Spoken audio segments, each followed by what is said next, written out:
Hello students. आज की class में मैं वेक्टर चैप्टर के कुछ मोस्ट इंपॉर्टेंट क्वेश्चंस डिस्कस कर रहा हूँ मैं। ठीक है, जैसे क्वेश्चन नंबर 9 है। ये कह रहा है कि the dot product of a vector with the vectors a b c a vector B vector C vector तीनों गिवन है are 0 5 and 8 respectively find the vector. Vector find करना है मुझे।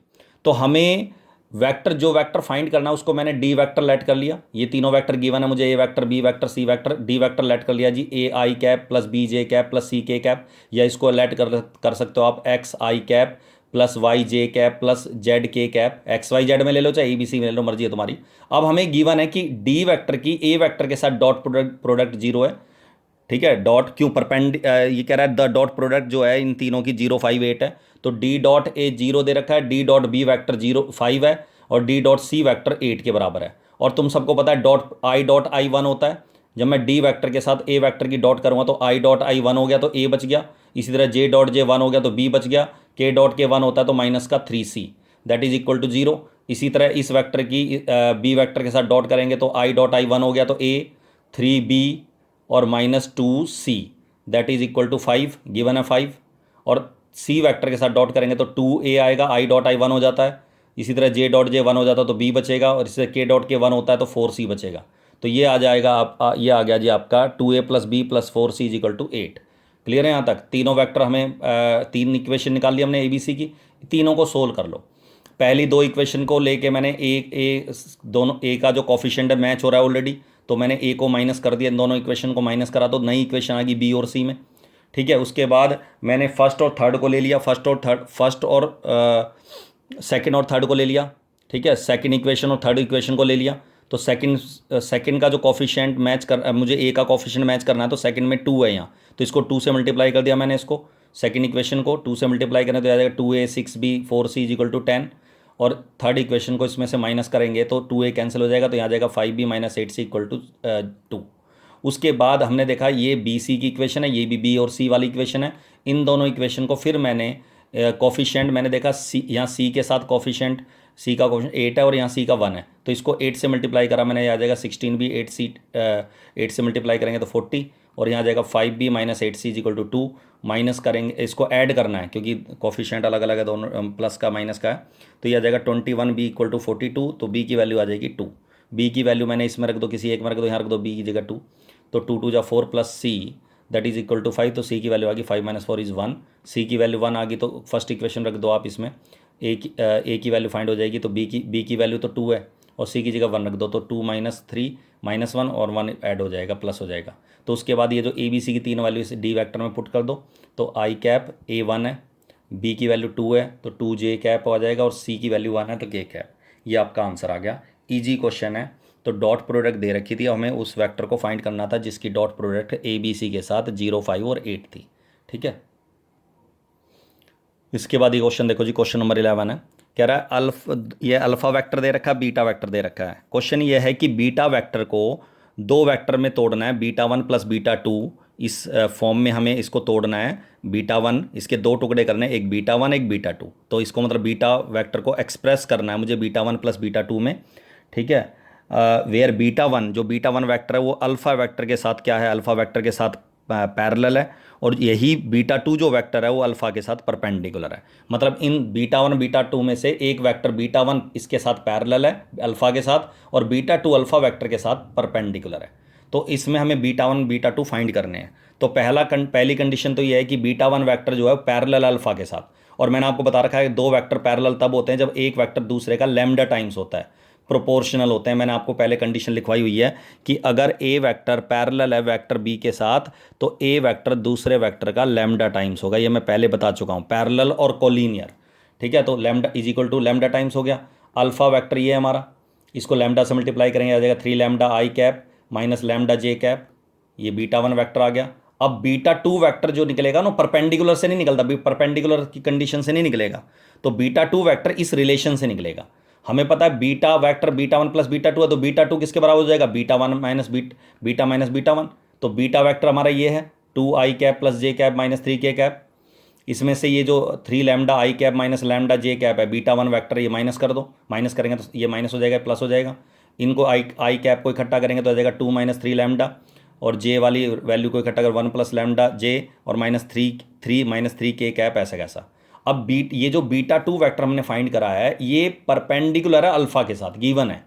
परपेंडिकुलर होते हैं तो डॉट प्रोडक्ट क्या होती है, जीरो। दो वेक्टर अगर परपेंडिकुलर है तो उनकी डॉट प्रोडक्ट क्या होगी, जीरो, क्योंकि उन दोनों के बीच में 90 डिग्री का एंगल हो गया। तो डॉट प्रोडक्ट β2 ये वेक्टर है, अल्फा ये वेक्टर है 3i कैप माइनस जे कैप, ठीक है। इनकी डॉट करेंगे तो i डॉट i 1 होता है, ठीक है, जे डॉट जे 1 होता है। तो 3 की मल्टीप्लाई कर दीजिए इससे 6 - 9 लैम्डा, और 1 की -1 को मल्टीप्लाई करेंगे 1 प्लस लैम्डा से तो -1 माइनस लैम्डा। अच्छा, के का कोफिशिएंट या -3 और यहाँ के का कोफिशिएंट जीरो है, कुछ नहीं है तो जीरो है, तो जीरो को -3 से मल्टीप्लाई करेंगे जीरो, तो यह आ जाएगा माइनस का 10 लैम्डा इक्वल टू -5, लैम्डा की वैल्यू 1/2। और ये जो लैम्डा की वैल्यू है इसमें रखो पहले तो β1 में 1/2 यहाँ रखेंगे तो 3 × 1/2 3/2 हो गया, और ये 1/2, तो β1 वेक्टर आ गया। और β2 वेक्टर में इसमें रख दो लैम्डा की जगह 1/2 तो 3/2 प्लस 1/2, तो यहाँ रख देंगे तो ये 2 एल्सियम ले लिया जी, 2 × 4 - 1 1/2 आ जाएगा, और 2 एल्सियम लेंगे तो 2 + 1 3/2 और 3 के कैप ऐसा कैसा। तो बीटा वेक्टर जो होगा β1 ये आ गया हमारा, β2 हमारा ये आ गया वेक्टर, इन दोनों का सम ये आपका आंसर आ गया कि बीटा को β1 + β2 वाली फॉर्म में के सम में हमें एक्सप्रेस करना है, तो ये इसका आंसर आ गया। क्लियर है। अब क्वेश्चन नंबर 13 देखो। इस क्वेश्चन में हमें कह रहा है कि ए वेक्टर का मैग्नीट्यूड दे रखा 3 है, बी वेक्टर है उसका मैग्नीट्यूड 4 है, सी वेक्टर का मैग्नीट्यूड 5 है, ठीक है। और ये कह रहा है ईच वन ऑफ देम, हर एक vector, each of one of them being perpendicular to the sum of the other two, मतलब हर एक वेक्टर बाकी जो दो वेक्टर बच गए उनके सम करके जो वेक्टर आएगा उसके ऊपर परपेंडिकुलर है। मतलब कि ए वेक्टर बी प्लस सी पे परपेंडिकुलर होगा, बी वेक्टर सी प्लस ए पे परपेंडिकुलर होगा, C vector a plus B पे परपेंडिकुलर होगा, ये गिवन है। हर एक वेक्टर बाकी जो दो वेक्टर बच गए उनके सम पे परपेंडिकुलर है। तो परपेंडिकुलर का मतलब डॉट, इसकी ए वेक्टर की इसके साथ डॉट प्रोडक्ट जीरो, बी की इसी तरह b dot this one zero, c dot a plus b क्या आएगा जीरो, और ए डॉट बी इसको हम लिख सकते हैं ए dot b plus a dot c, distribute कर सकते हैं डॉट प्रोडक्ट जो होती है वो डिस्ट्रीब्यूट कर सकते हैं उसको एडिशन के ऊपर, तो b dot c plus b dot a, इसी तरह सी डॉट ए सी डॉट बी। अब ये हमें गिवन है सब कुछ। अब इस क्वेश्चन के बाद ये कह रहा है find the value of vector a plus vector b plus vector c का मैग्नीट्यूड। क्वेश्चन ये है कि इसकी वैल्यू फाइंड करनी है हमें, इन तीन वेक्टर के सम का मैग्नीट्यूड फाइंड करना है।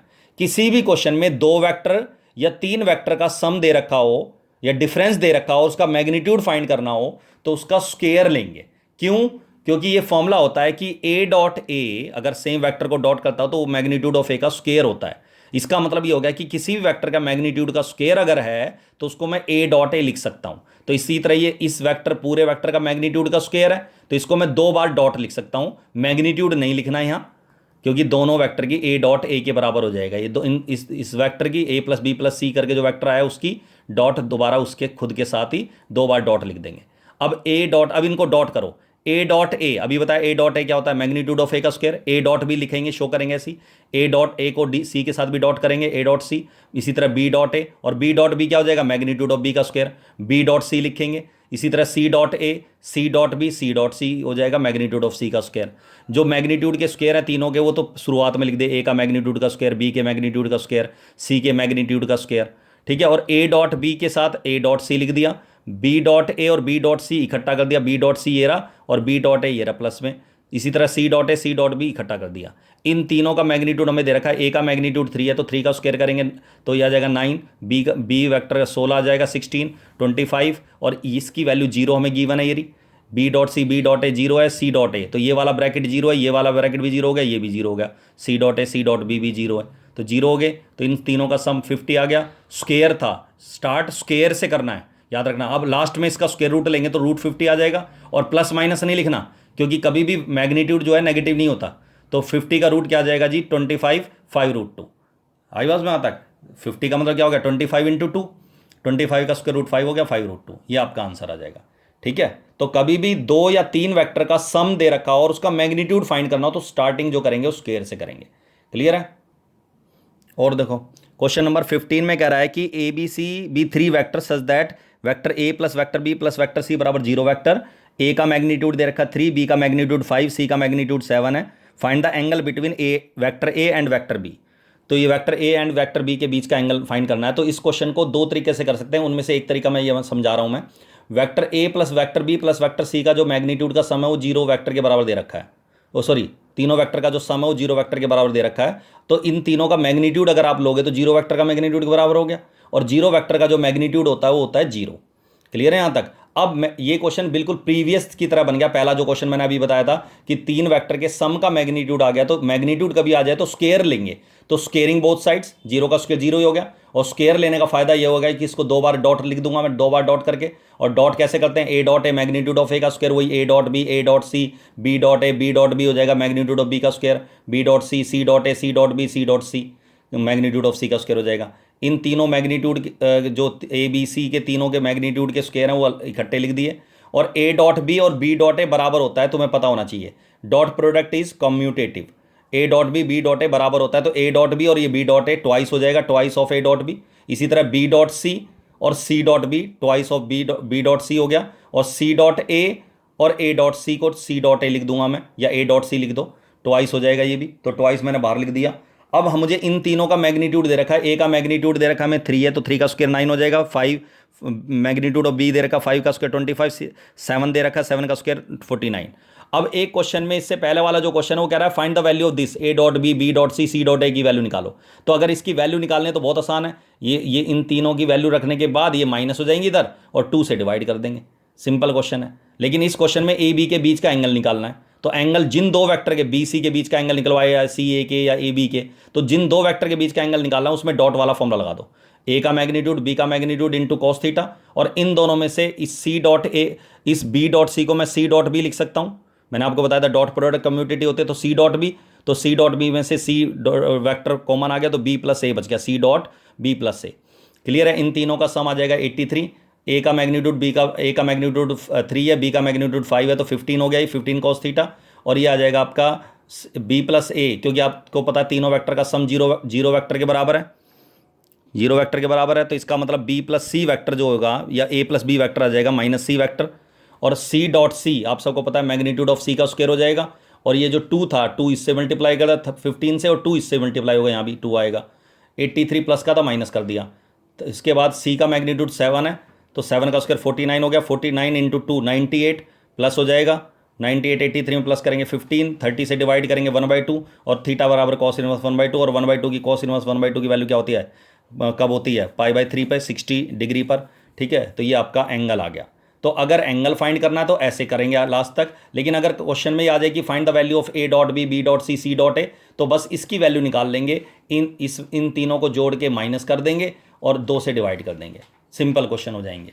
क्लियर है यहाँ तक? तो ये कुछ इंपॉर्टेंट क्वेश्चन थे जो मैंने डिस्कस करे। अगली क्लास में आपका क्रॉस प्रोडक्ट करवाएंगे, वेक्टर की, दो वेक्टर की क्रॉस प्रोडक्ट कैसे करते हैं। ठीक है, आज की क्लास में बस इतना ही, दैट्स ऑल।